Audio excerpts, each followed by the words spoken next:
जय भीम साथियों। अचानक से लाइव आना पड़ा, उसका कारण ये है कि हम लोग न्याय चाहते हैं और न्याय की मांग को मजबूती से कर भी रहे हैं, लेकिन जिस तरह का रवैया जो है उत्तर प्रदेश सरकार का है, उत्तर प्रदेश पुलिस का है, तो मुझे ऐसा लगता है कि मेरा मैसेज देना आप लोगों को बहुत ज़रूरी था।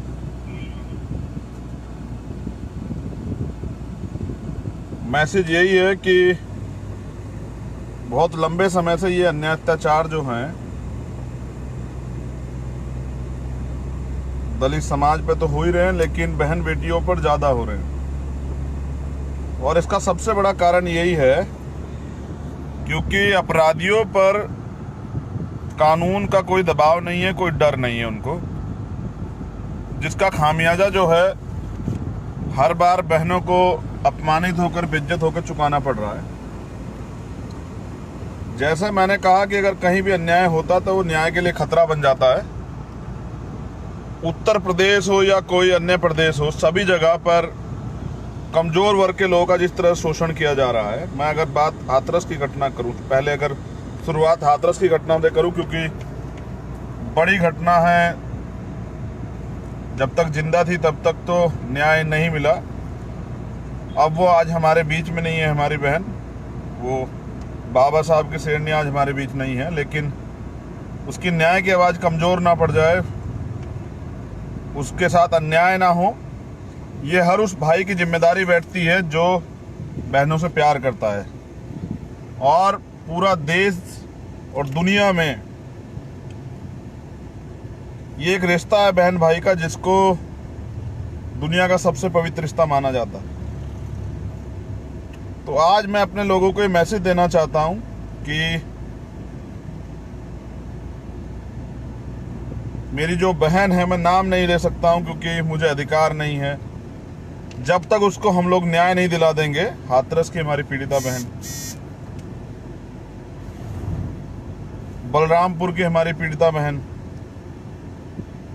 बुलंदशहर की हमारी पीड़िता बहन, आजमगढ़ की हमारी पीड़िता बहन, मेरठ की हमारी पीड़िता बहन, ये तमाम जो पीड़ित बहन हैं जिनके नाम बदले हैं, जिलों के नाम बदले, लेकिन अत्याचार एक जैसा ही है, उन सबको न्याय दिलाना हम सब लोगों की जिम्मेदारी।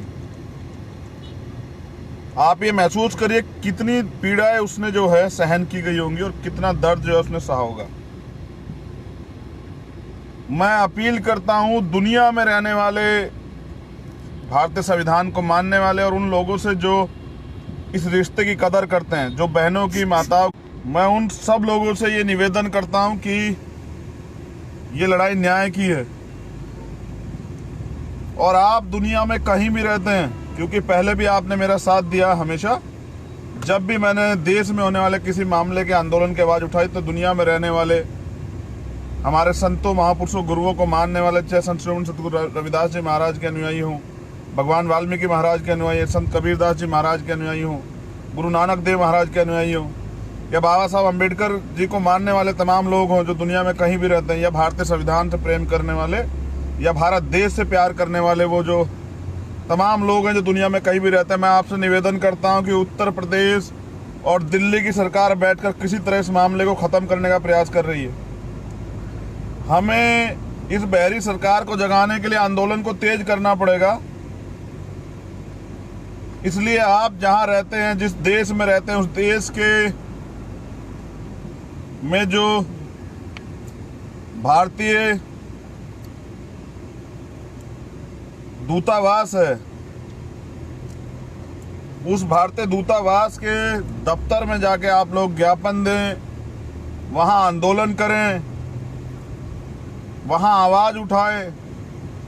यहां भारत के अंदर किसी की सरकार हो, मामले सिर्फ उत्तर प्रदेश में नहीं है, मामले तो राजस्थान, मध्य प्रदेश में भी हैं, मामले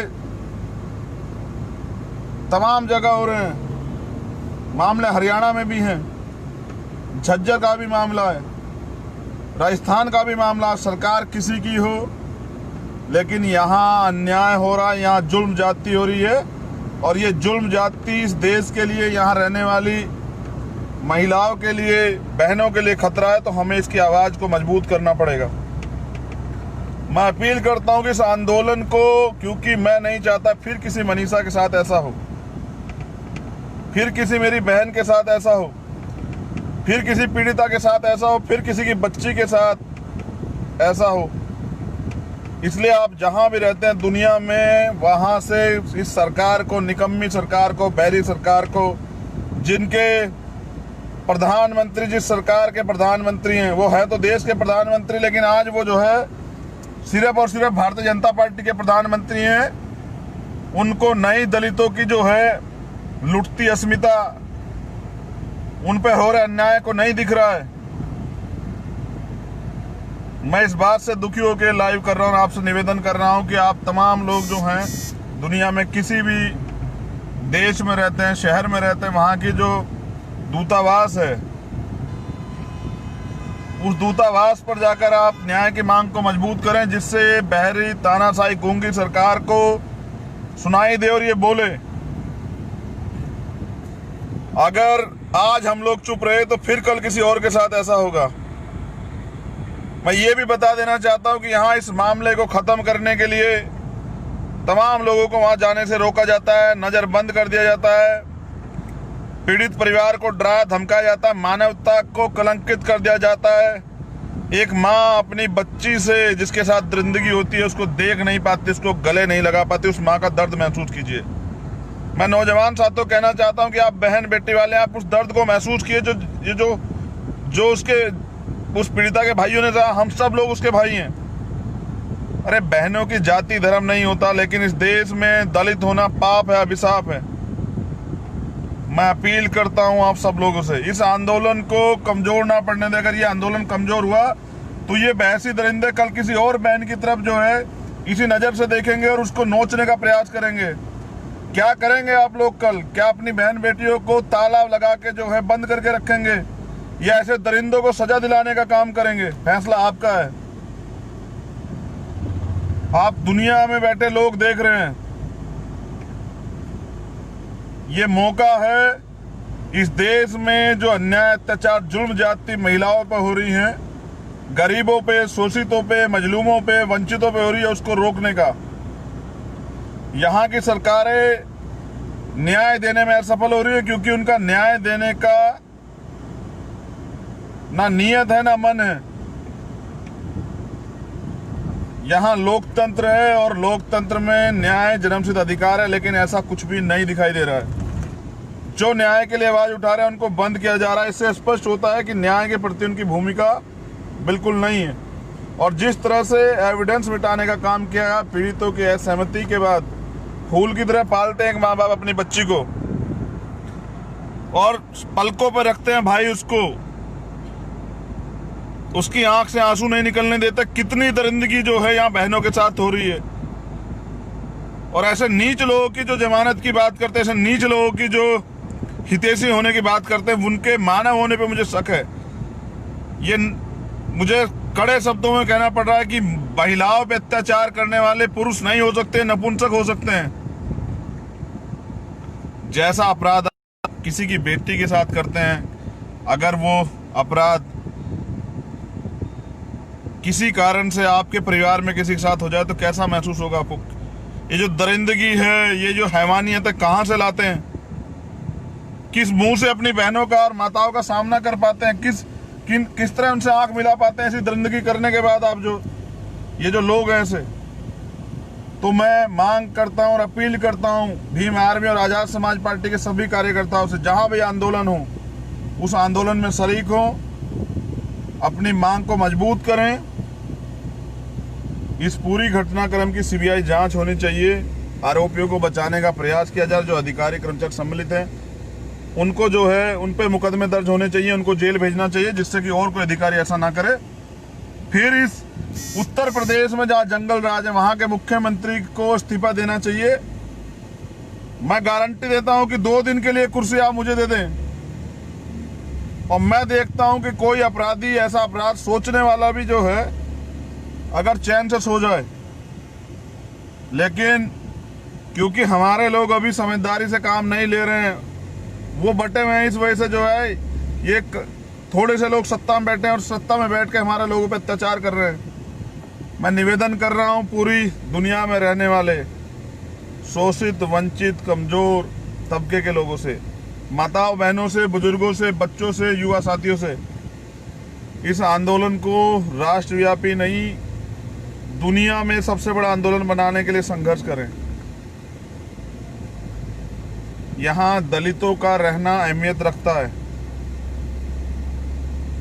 तो मेरी इस मांग को बल दें। आप जिस गांव शहर में उत्तर प्रदेश और देश के अंदर रहते हैं वहां कैंडल मार्च करें, रोज कैंडल मार्च करें, रोज ज्ञापन दें, रोज आंदोलन करें, संवैधानिक दायरे में आंदोलन करें, जिससे कि ये न्याय की आवाज बुलंद हो। और अगर सरकार नहीं सुनेगी तो हम पे और भी रास्ते हैं। आप लोग इससे जुड़े रहिएगा। आने वाले समय में सरकार अगर हमारी मांग नहीं मानती तो उसके लिए और कड़े फैसले जो है लेने के लिए हम लोग मजबूर होंगे। लेकिन याद रखिए, और किसी बहन के साथ ऐसा ना हो, इसलिए हमें एकजुट होना पड़ेगा और लड़ना पड़ेगा। मेरी इस अपील को प्रत्येक घर तक पहुंचा दीजिए। ऐसा देश नहीं चाहा था शहीदों ने। ये तो आज के हालात अंग्रेजों जैसे हालात हो गए हैं, जहां व्यक्ति अन्याय अत्याचार के खिलाफ बोल नहीं सकता है, जहां व्यक्ति अन्याय अत्याचार खिलाफ न्याय की मांग नहीं कर सकता। न्याय की मांग करेगा तो उसको लाठी मिलेगी, उसको मुकदमा मिलेगा, उसको दबा दिया जाएगा, उसको नजरबंद कर दिया जाएगा। तो मेरी आपसे ये अपील है, एक भाई होने के नाते, करोड़ों बहनों का भाई होने के नाते, करोड़ों माताओं का बेटा होने के नाते, तमाम शोषित वंचित समाज की आवाज होने के नाते, कि अब हमें चुप नहीं रहना है।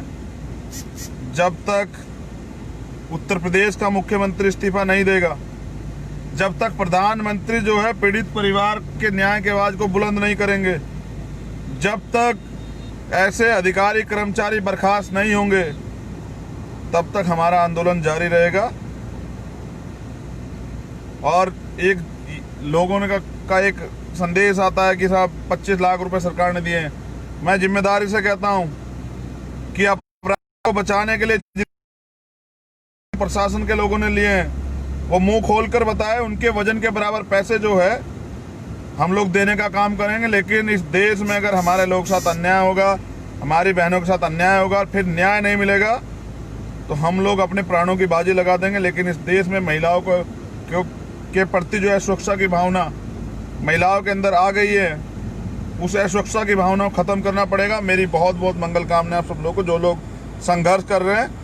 आंदोलन को जारी रखिए। आपकी द्वारा उठाई गई आवाज किसी एक बहन की कर सकती है।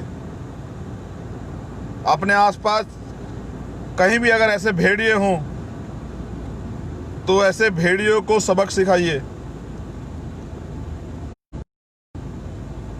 हम बाबा साहब अम्बेडकर को मानने वाले लोग हैं, जिन्होंने महिलाओं को बराबर का दर्जा दिया है।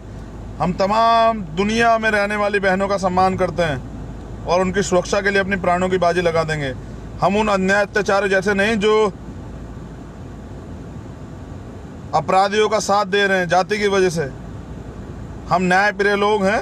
हमारे संतों, महापुरुषों, गुरुओं ने हमें न्याय करना सिखाया, महिलाओं का सम्मान करना सिखाया। आप तमाम तरह का आरोप जो है लगाइए हमारे ऊपर, लेकिन हम लोग लड़ेंगे और अपनी बहन को न्याय दिला कर रहेंगे। जय भीम, जय भारत, जय संविधान। और तमाम साथियों को जो कर रहे हैं, उस बहन की आवाज को बुलंद कर रहे हैं, जैसे कि कल किसी बहन के साथ ऐसा ना हो। अगर घटनाओं के बाद जागोगे तो फिर ये जो है मसाल और कैंडल लेके निकलना पड़ेगा। लेकिन अगर पहले जागे रहेंगे तो फिर ऐसा किसी के बहन के साथ नहीं होगा। जय भीम, जय भारत, जय संविधान।